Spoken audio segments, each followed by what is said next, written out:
Now, we all have dealt with the monotony and isolation of the lockdown, but imagine being stranded for months at sea with no social contact, no entertainment whatsoever. In our next report, we bring you stories of such sailors.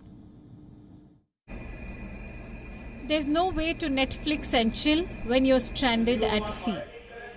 There's no lockdown cooking or fitness transformation when you're stranded at sea. There's no dalgona coffee or even banana bread. Their lockdown looks a lot different than ours. When Ritesh Mehra enlisted for a 4-month stint as captain on a liquid gas tanker, he didn't expect that he'll be stuck on board for months on end. The coronavirus pandemic changed his life for the better part of a year. He was stuck on board with his crew for 8 months. They liken their isolation to being in jail. So the thought of not being able to go back home in time and the thought of being chained to this particular place and in a way you can also say jailed is getting onto crew now. They are thinking more about it than the actual job at hand. Mehra has more than 20 years of experience at sea. He had to offer solace to his crew, which was battling fatigue and isolation, while struggling with the same himself. My family don't trust me anymore. I have been giving them a date right from December. Okay, I'll be able to come back home in end December. We'll have Christmas and New Year in time. Then I told them January. I'll get down from Incheon on first week of January.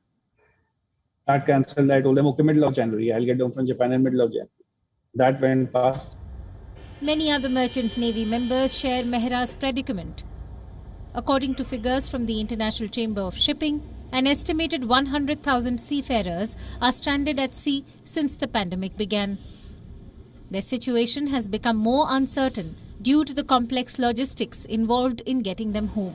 For instance, procuring transit visas, arranging flights back home from an international port, and then, of course, following quarantine and safety protocols in light of the pandemic. Previously, whenever we go in port, we would have, the agent comes on board, comes and sees the captain, signs papers and all that. Sometimes the seafarers center, they come on board like that, Now, because of this COVID, hardly anybody comes on board. Hong Kong-based Reverend Stephen Miller delivers goods such as SIM cards and snacks to stranded sailors. He now fears that long periods of isolation will eventually impact the mental health of sailors. Well, generally going on board was stopped to last February.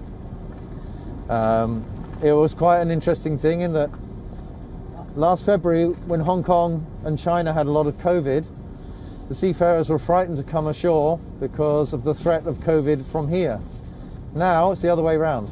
Now they're not allowed to come ashore because of the fear they've got COVID. It's a crazy upside-down world.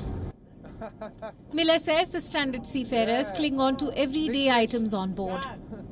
As symbols of hope, one of them is a calendar. They keep ticking off days as they go by, waiting for that one day when they will be reunited with their loved ones. Bureau Report, WION, World is One. WION is now available in your country. Download the app now and get all the news on the move.